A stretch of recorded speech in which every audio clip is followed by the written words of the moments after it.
Bendecido y hermoso día para ustedes, amados y hermanas en Cristo Jesús. Estamos aquí hoy nuevamente en su canal Ser Bíblicos para desarrollar una enseñanza sencilla, pero al mismo tiempo fundamental para el crecimiento y el fortalecimiento de la fe en su vida, en su familia y en su comunidad. Hoy precisamente vamos a tocar los cimientos de la fe como una enseñanza inicial que va a ser desarrollada en dos etapas con la finalidad de entender en dónde estamos nosotros conforme a los fundamentos de la Escritura.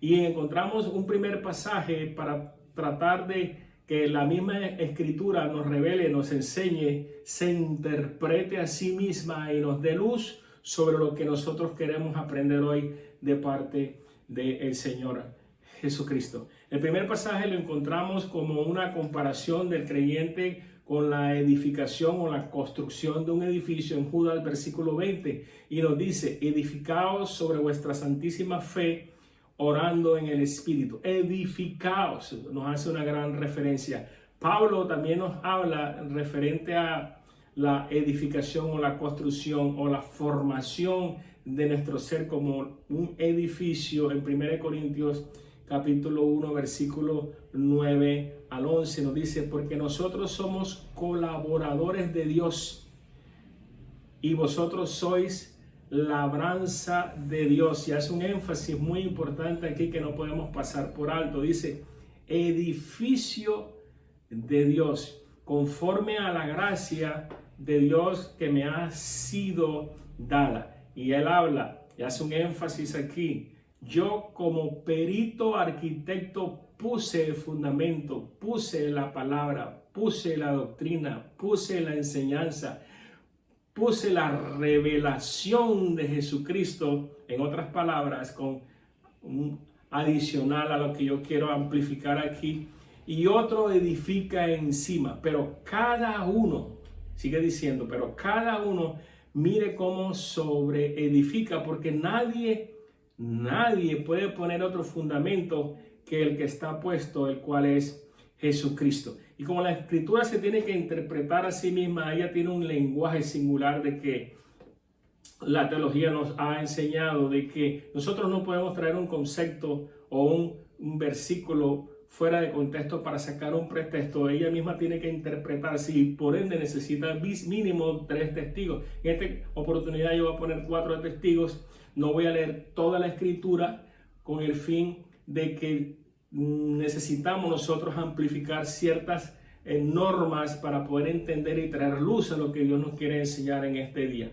Y 2 o 3 testigos lo mínimo que te pide la Escritura, y yo voy a usar uno más. Inclusive en Efesios capítulo 2 versículo 22 nos dice: en quien vosotros también sois juntamente edificados para morada de Dios en el Espíritu. Pero hay una cuarta que a mí me llamó mucho la atención, en la cual quiero compartir directamente acá desde la santa palabra de Dios, que está en Hechos capítulo 20, en el versículo 32 específicamente nos dice: ahora, hermanos, Pablo ya en su camino hacia Jerusalén, a donde iba a ser básicamente el final de sus días y donde Dios lo iba a usar poderosamente en todos los escritos. Entonces, aquí dice la Escritura en versículo 32, dice: ahora, hermanos, os encomiendo a Dios y a la palabra de su gracia, que tiene poder para sobreedificaros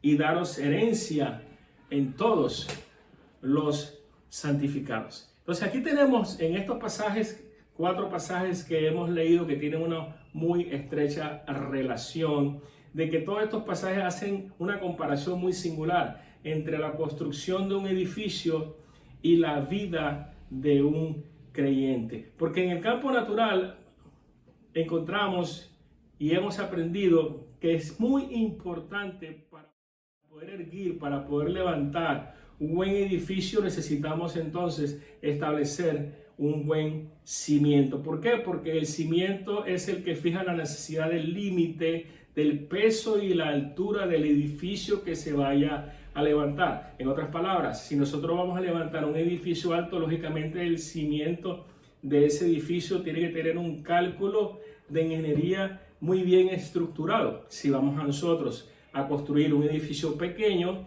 los cálculos y los materiales que se usan son completamente diferentes. Entonces hay una relación fija entre los cimientos y el edificio. ¿Y por qué yo traigo estas referencias hoy en esta enseñanza? Es precisamente porque en el orden espiritual sucede exactamente lo mismo. Muchos profesan ser cristianos, muchos profesan ser creyentes, empiezan con la intención de levantar un gran edificio. Sus vidas empieza a tomar un curso de ánimo, de entusiasmo, pero con el tiempo nosotros por experiencia sabemos que ha pasado, y muchos de ustedes también lo han visto, o tal vez algunos han estado experimentando esto. El edificio empieza a hundirse, el edificio empieza a vacilar, el edificio empieza a salirse de la verdad, se inclina grotescamente. Entonces lo que acontece con ese edificio, con esa vida espiritual, por no tener un buen fundamento, entonces cae y queda en ruinas. Y en esas ruinas quedan las promesas, en esas ruinas quedan las oraciones no contestadas, en esas ruinas quedan un sinnúmero de incumplimientos de cosas que las personas inicialmente se comprometieron con Dios o se comprometieron con ellos mismos para poder edificar su vida. Pero a mis 25 años de experiencia que tengo ya enseñando la Escritura, he encontrado la razón de este fracaso en muchos creyentes, en muchos que profesan ser cristianos. Y la base fundamental de todo esto es el cimiento. Ahí es donde yo he encontrado la razón de las caídas, ahí es donde he encontrado la razón del retroceso, ahí es donde yo he encontrado la razón de toda la calamidad mental y espiritual de un creyente. ¿Por qué? Por no haber puesto entonces un fundamento adecuado en sus vidas. Ese es el tema que vamos a desarrollar hoy, este es el tema que vamos a profundizar hoy. Este es el tema en el cual nos va a llevar nosotros a entendernos y a entender a los demás para no solamente crecer nosotros, sino poder ayudar a nuestro prójimo. Quédese conectado.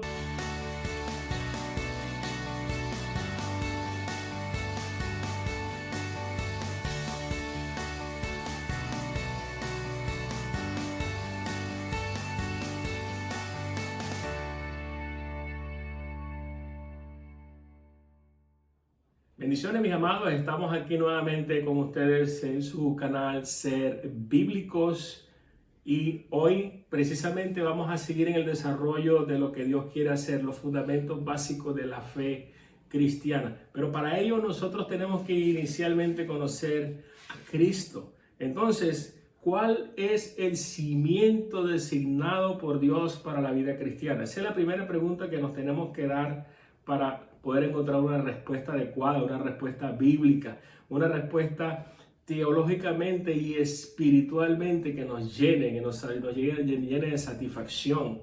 Pablo lo aclara en 1 Corintios capítulo 3, versículo 11, que ya lo leímos anteriormente, porque nadie puede poner otro fundamento que el que está puesto, el cual es Jesucristo. Entonces, también lo confirma Pedro cuando habla de Jesucristo, y Pedro en 1 de Pedro capítulo 2 versículo 6 nos dice: he aquí yo pongo en Sión la principal piedra del ángulo, escogida, preciosa, y sigue hablando del tema. Pero Pedro aquí está haciendo una referencia básicamente del pasaje de Isaías capítulo 26 versículo 18, que también nos da una gran referencia en el Antiguo Testamento. He aquí yo he puesto en Sión por fundamento una piedra probada, angular, preciosa, de cimiento estable.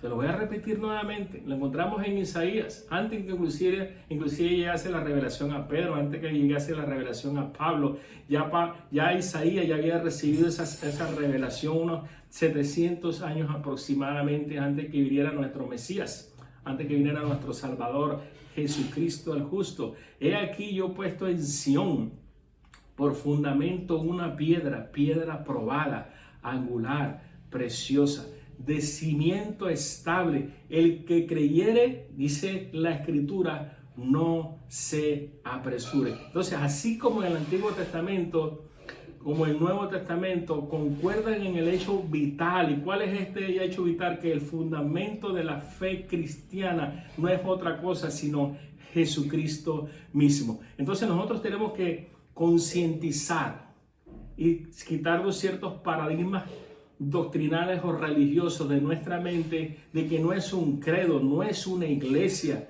no es una denominación, no es una ordenanza, no es una ceremonia, como en muchos casos yo estoy viendo y muchos han sido enseñados. Jesucristo mismo, y nadie puede poner otro fundamento. Vamos a hacer un análisis de las palabras de Jesús cuidadosamente para asegurarnos por boca de él el sentido de este texto exactamente. En Mateo capítulo 16, específicamente en el versículo 18, dice la escritura: viniendo Jesús a la región de Cesarea de Filipo, preguntó a sus discípulos. Él hace una pregunta, hace una interrogación, él en carne, en vivo, vía satélite, hace 2000 años atrás, diciendo: ¿quién dice los hombres que es el Hijo del Hombre? ¿Quién dicen o qué dicen los hombres que es el Hijo del Hombre? Ellos entonces dijeron, tal vez uno Juan, otros Juan el Bautista, el otros Elías, otros Jeremías, y así sucesivamente iban buscando conceptos de acuerdo a sus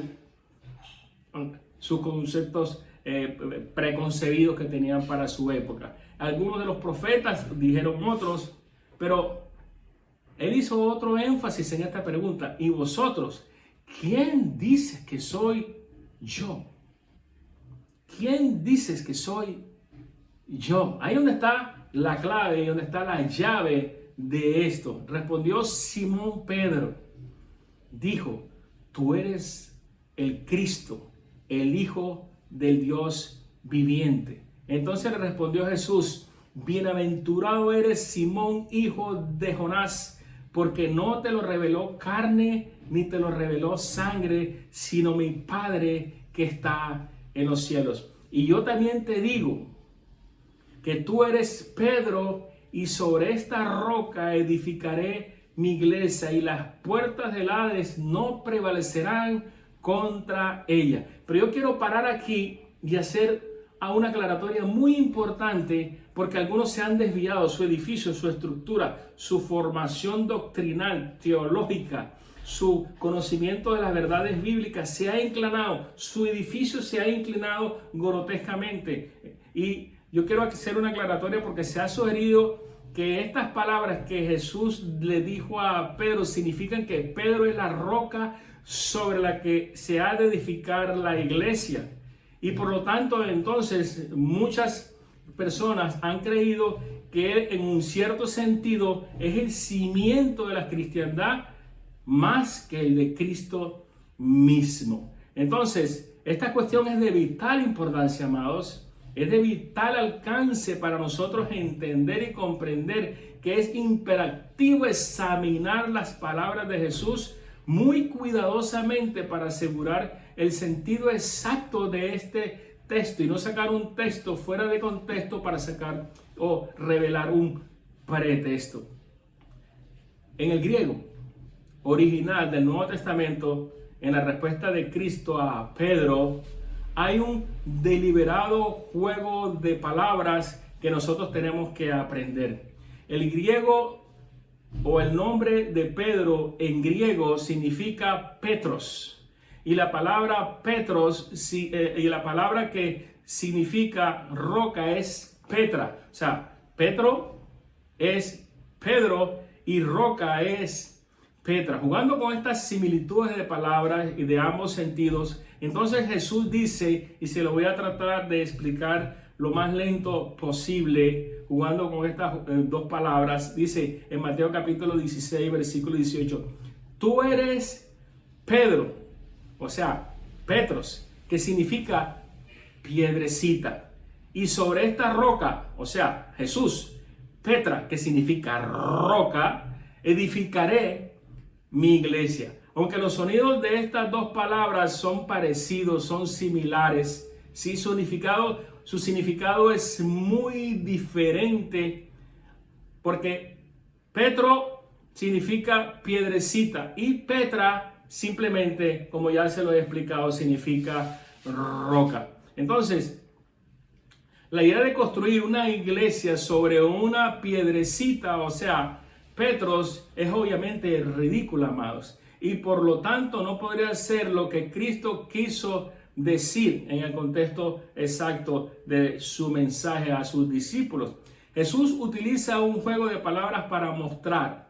Y ahí es donde nosotros tenemos que entender el trasfondo de este diálogo con sus discípulos. Jesús utiliza estas palabras para mostrar una verdad que Él está tratando de enseñar. ¿Cuál es esta verdad que Él está tratando de enseñar? No está utilizando a Pedro como la roca, sino destacando cuán pequeño, qué tan piedrecita era e insignificante es el comparado para la roca tan grande, tan inmensa que era Cristo para edificar la iglesia. Tanto el sentido común como la escritura confirma el hecho que si la iglesia de Jesucristo estuviese realmente fundada sobre Pedro, sería entonces realmente algo inseguro, algo inestable. Sería un edificio mundano, un edificio del mundo. Más adelante, y le voy a traer una referencia y disculpen que use a veces este lenguaje tan grotesco, pero más adelante en Mateo capítulo 16, en el versículo 22,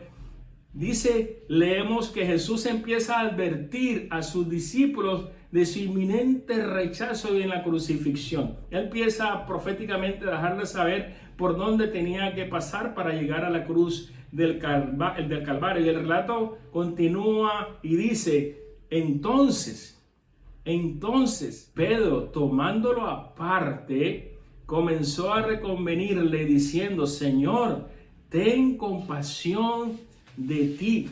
En ninguna manera esto acontezca. Pero él volviéndose, o sea, Jesús volviéndose, dijo a Pedro, quítate de mí, Satanás. Me eres tropiezo, porque no pones la mira en las cosas de Dios, sino en la de los hombres. Aquí Cristo inculpa directamente a Pedro de dejarse dominar, ¿por qué? Por las opiniones de los hombres e incluso por incitación del mismo Satanás. ¿Cómo podría entonces semejante hombre ser el cimiento de toda la iglesia cristiana?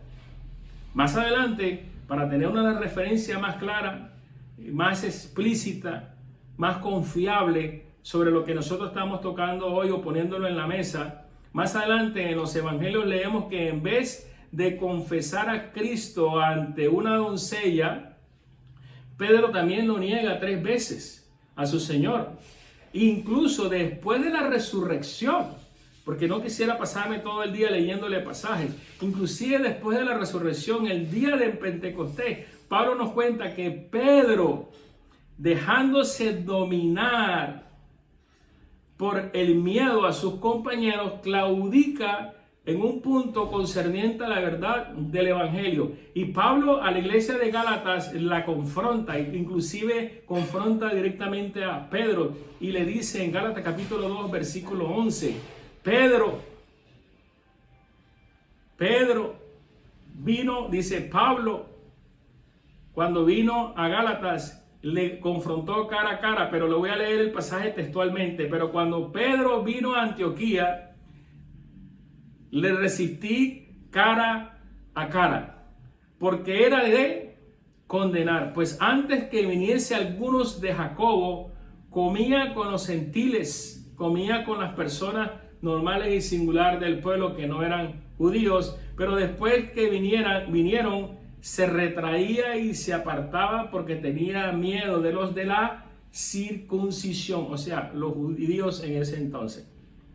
Y en su simulación participaban también los otros judíos, de tal manera que aún Bernabé fue también arrastrado por la hipocresía de ellos. Pero, dice Pablo, pero cuando vi que no andaban rectamente conforme a la verdad del evangelio, conforme al fundamento, conforme a la revelación dada a ellos mismos, dije a Pedro delante de todos: si tú, siendo judío, vives como los gentiles y no como judío, ¿por qué obligas a los gentiles a judaizar? Con esta seguridad y con estas palabras de este pasaje, Pedro no era la roca, definitivamente. Era un líder nato, es cierto. Era un líder impetuoso que se daba a querer. Era verdaderamente alguien que tenía unas buenas cualidades, pero era un hombre como cualquiera de nosotros, de carne y hueso, con sus debilidades, con sus temores, con sus miedos, con sus inseguridades. En otras palabras, la única roca a la cual nosotros podemos basar la vida cristiana es el fundamento de Jesucristo. La confirmación de este hecho vital se encuentra también en el Antiguo Testamento. Para nosotros trae una gran referencia sobre esto. David inclusive nos habla sobre esta roca. David, el salmista, inspirado proféticamente por el Espíritu Santo, dice en el Salmo 18, en el versículo 2, Jehová, roca mía, Jehová, roca mía y castillo mío, mi libertador, Dios mío, fortaleza mía, en él confiaré, mi escudo y la fuerza de mi salvación, mi alto refugio. Y también lo dice el Salmo 62, el versículo 1, que no puedo pasar por alto. Dice: en Dios solamente está callada mi alma, de él viene mi salvación. Estamos hablando del Salmo 62.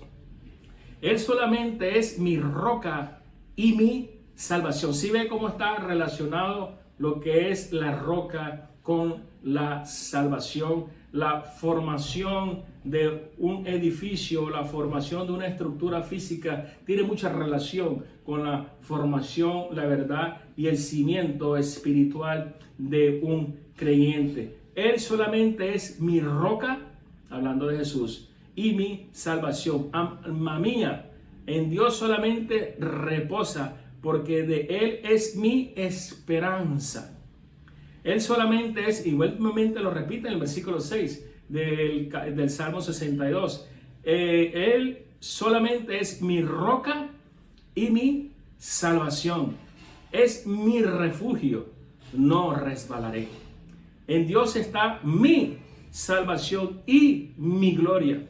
En Dios está mi roca y mi refugio. En estos 3 versículos que leímos del mismo Salmo 62, hace una referencia 3 veces de que Él es la roca, de que Él es la salvación y de que Él es el refugio. Entonces, aquí encontramos básicamente la fuente de salvación de una persona. Nadie podría ser más claro que esto, nadie podría explicarlo más claro que esto en un solo capítulo de la Escritura. La roca y salvación son íntimas, son inseparables, están asociadas en la Escritura. Las dos se encuentran en una persona y esa persona, amado y amada, se llama Jesucristo. Si alguien necesita mayor confirmación, podemos aprovechar la palabra del mismo Pedro, hablando del pueblo de Israel respecto a Jesús. Y Pedro nos revela en Hechos capítulo 4, versículo 12.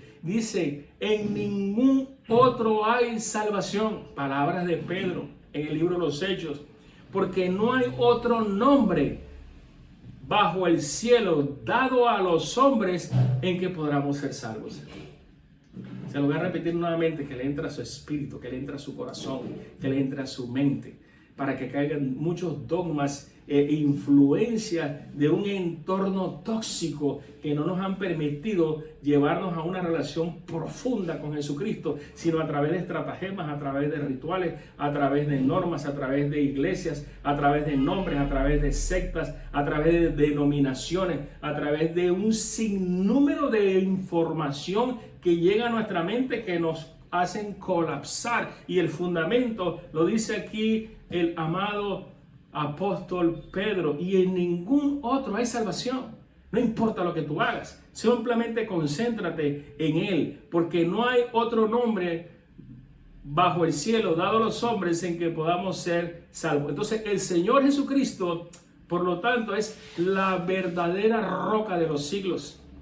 Es quien hay salvación. La persona que edifica sobre un fundamento diferente, lógicamente va a claudicar, lógicamente no va a tener la fortaleza espiritual, no va a tener el apoyo del gobierno de los cielos. No va a tener la cobertura angelical, no va a tener la fortaleza espiritual. El Espíritu Santo no puede hacer morada en una persona que está tratando de establecer fundamento en otras cosas, sino en Jesucristo mismo, porque si somos templo de Dios, somos morada de Dios, entonces la palabra de Dios, dice la Escritura, que Él se hizo carne en el vientre de María y vino y habitó entre nosotros. La palabra, el verbo de Dios, la sustancia de Dios, la expresión verbal de Dios, se hizo carne y habitó entre nosotros y camina entre nosotros y se reveló a nosotros. Y Él es la salvación. Si nosotros lo confesamos a Él como nuestro Señor y Salvador,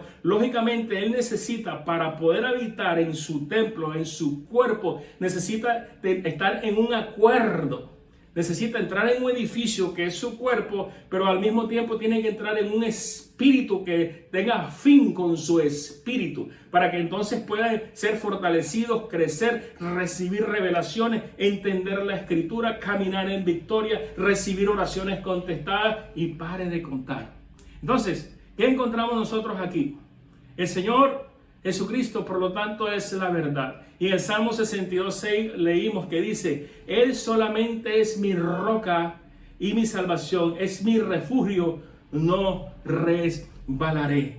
En la segunda parte nosotros vamos a encontrar y vamos a aprender lo que es el confrontamiento de estas verdades para nosotros, para nuestras ideologías y para la cantidad de religiosidad que nosotros podemos estar experimentando en estos momentos. Así que no pierda la segunda parte, en la cual también la va a encontrar en su canal Ser Bíblicos, para la edificación de su fe, para la edificación de su edificio espiritual, para la edificación de su vida y para que viva en victoria de una vez y para siempre. Declaro victoria sobre usted, declaro bendición sobre usted, declaro la revelación de Jesucristo sobre usted, lo declaro lleno del espíritu de sabiduría, espíritu de revelación y espíritu de verdad para caminar en la luz del Evangelio. Lo bendigo en el nombre de Jesús y Dios lo siga usando poderosamente.